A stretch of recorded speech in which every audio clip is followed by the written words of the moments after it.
Hello students, I welcome 9th standard students for this science video. Students, in science we are learning the lesson Animal Kingdom. In this lesson already we learned about the basis for classification. Organisms are classified on the basis of their similarities and dissimilarities. These are the 5 bases for classification: level of organization, symmetry, germ layers, coelom, and body temperature. These are the 5 important criteria for classification of organisms. Then we learned on the basis of the presence or absence of the backbone, organisms are divided into vertebrates and invertebrates. Organisms with backbone are vertebrates. Organisms without backbone are invertebrates. Previous video we have already learned about these invertebrates. Invertebrates included 9 phyla. They are Porifera, Coelenterata, Platyhelminthes, Euhelminthes, Annelida, Arthropoda, Mollusca, Echinodermata, and Hemichordata. Already we have learned phylum Porifera to phylum Echinodermata. Now we are going to see about the characteristics of Hemichordata. The example for the phylum Hemichordata is Balanoglossus. Hemichordates means half chordates. They have the characteristics of both chordates and non-chordates. They are tuberculous forms. Tuberculous means they have tubular structure. Hemichordata is bilaterally symmetrical and triploblastic animals. They are exclusively marine animals. Hemichordata have a true body cavity or coelom.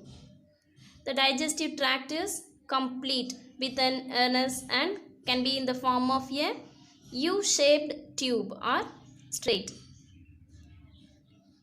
This Balanoglossus body is divided into 3 regions: proboscis, collar, and trunk. Respiration occurs through gills. These are ciliary feeders. Ciliary feeders means microorganisms in the water filtered by the cilia. Cilia are the finger-like projections in the organisms. Chordates are characterized by the presence of notochord. This phylum Chordata is divided into 2 groups: Prochordata and Vertebrata. The prochordates are considered as the forerunner of vertebrates.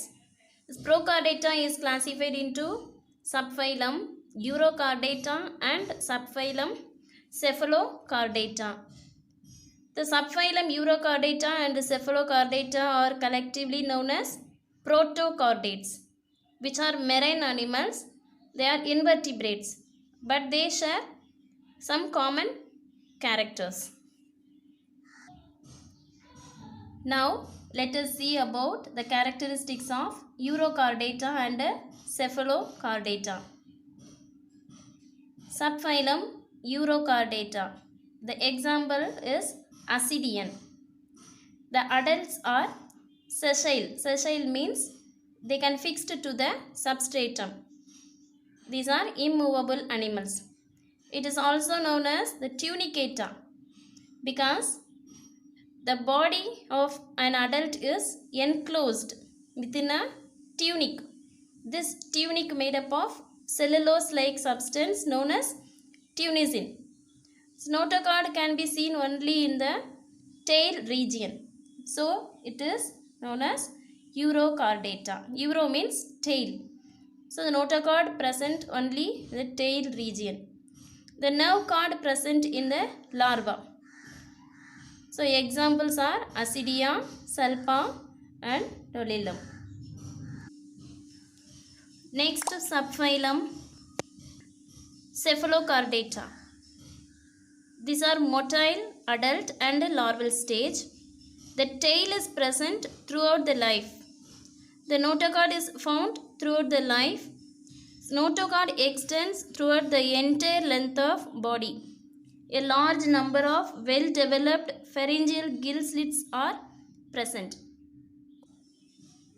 Next, vertebrata.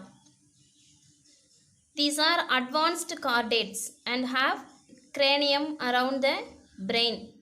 The notochord is replaced by a vertebral column in adults. They consist of 3 types of muscles: striped, unstriped and cardiac muscles. They have a well-developed coelom. The alimentary canal is complete. The heart is 4-chambered. 4 chambers are there, 2 auricles and 2 ventricles. They have well-developed respiratory and excretory systems. Then endocrine glands are present in all the vertebrates. They are unisexual and reproduce sexually.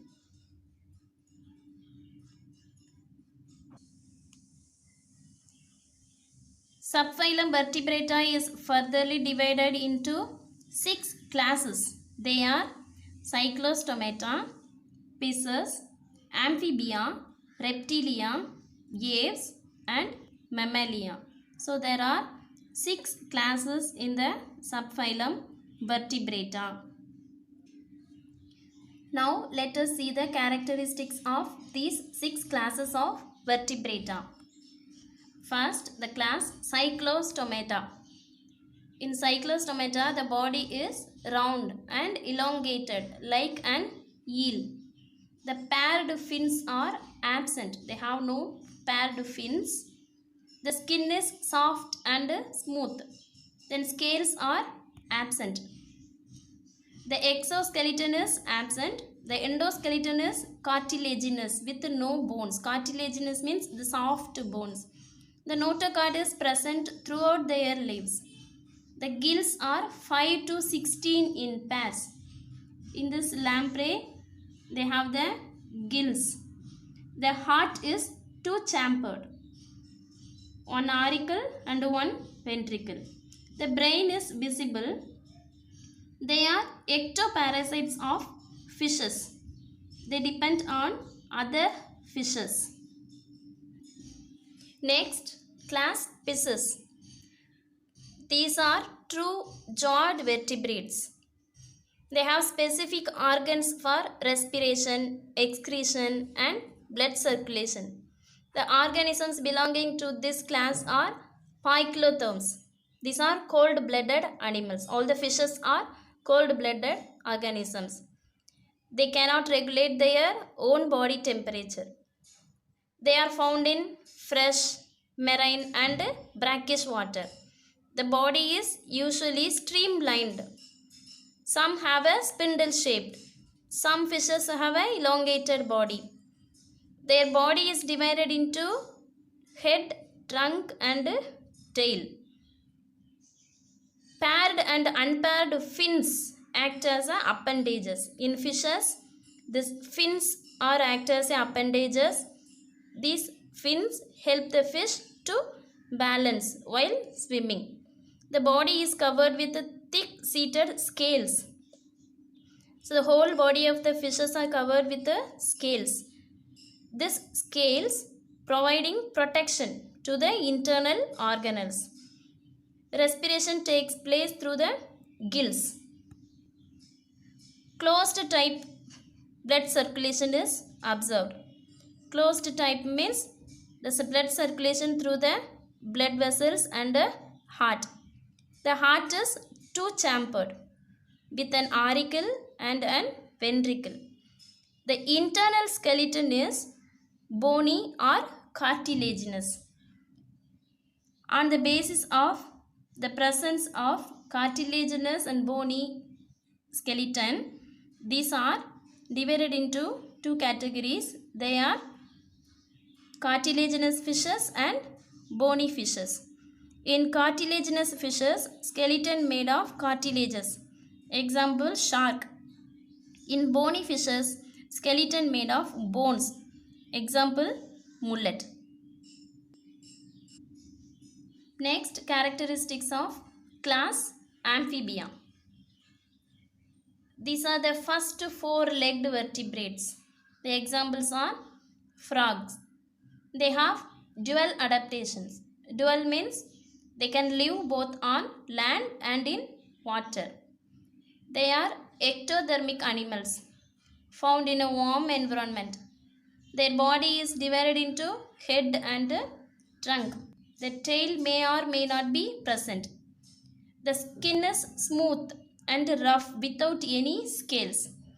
Scales are absent in their body but with glands.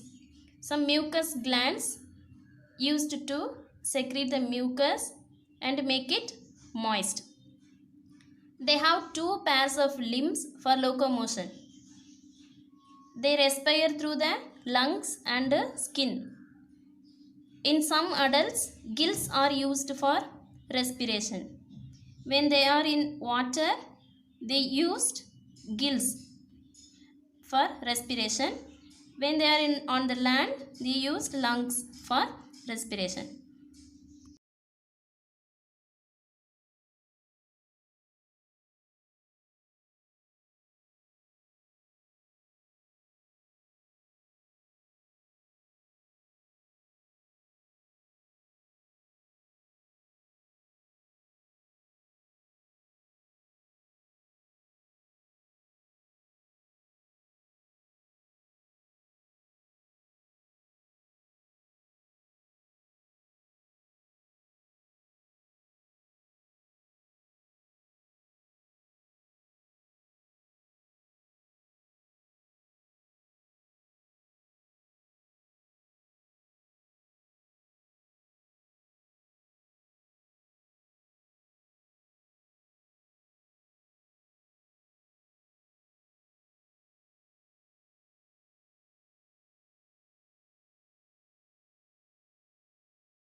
The heart is three-chambered with two auricles and one ventricle. The sexes are separate and fertilization is external. They lay their eggs in the water. So the fertilization takes place in the medium of water. So fertilization is external. Development is indirect with the tadpole larval stage. This tadpole transforms into an adult. Example, frogs and salamanders. Next, characteristics of class Reptilia. The reptiles were the first class of organism to adapt to life on land. They have evolved from the amphibians. These are creeping and burrowing animals. The body is covered with scales. They are cold-blooded animals found in most of the warmer regions of the world. Their skin is dry and rough without any glands. The body is divided into head, neck, trunk and tail. The respiration takes place with the help of the lungs. They have two pairs of pentatactile limbs. Pentatactile means 5 digits in the limbs. Snakes are an exemption. They have no limbs. The heart is 3-chambered. However, crocodiles have a 4-chambered heart. So except crocodile, all other reptiles have 3-chambered heart. 3-chambered heart contains 2 auricles and 1 ventricle. They are oviparous and the eggs are very yolky. They can lay eggs. So examples of the reptiles are snakes, turtles, lizards and crocodiles. Next, characteristics of class Aves. The aves belong to the phylum Chordata of the animal kingdom. Aves are adapted to fly. All the birds come in the class Aves. So birds are warm-blooded animals. Their forelimbs are modified into wings. Their hind limbs are adapted for walking, perching and swimming. Perching means to sit on the edge. They can sit on the edge. So there is no skin gland except the oil gland. Except the oil gland, they have no other glands. The upper and lower jaws are modified into a beak. They have no teeth. They have spindle-shaped body to minimize resistance to the wind. Birds have spongy and elastic lungs for respiration. These lungs have air sacs. The voice is produced by a special organ called as syrinx. The heart is 4-chambered, 2 auricles and 2 ventricles. They have a sharp eyesight. All the birds are oviparous. Oviparous means egg laying and exhibit sexual dimorphism. The eggs are covered by hard calcareous shell. They have well developed flight muscles that help during flight. Next, characteristics of class Mammalia. Mammals are warm-blooded animals who give birth to their young ones. They are the most dominant form of animals found in almost all types of habitats. They have mammary glands that help them produce milk to feed their young ones. Their skin possesses oil glands and sweat glands.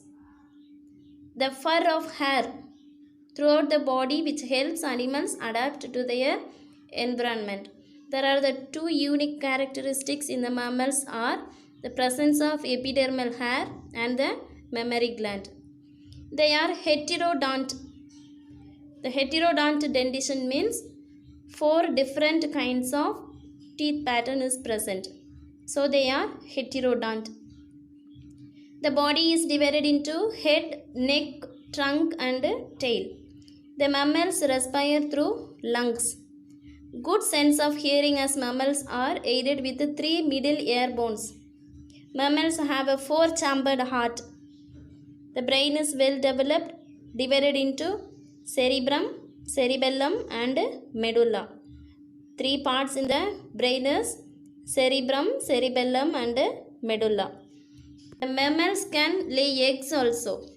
They are known as viviparous. Viviparous means the development takes place inside the body, that is uterus. The platypus and spiny anteater are the egg-laying mammals. So dear children, I hope you all understood the characteristics of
So dear children, I hope you all understood about the characteristics of vertebrates and invertebrates. Thank you.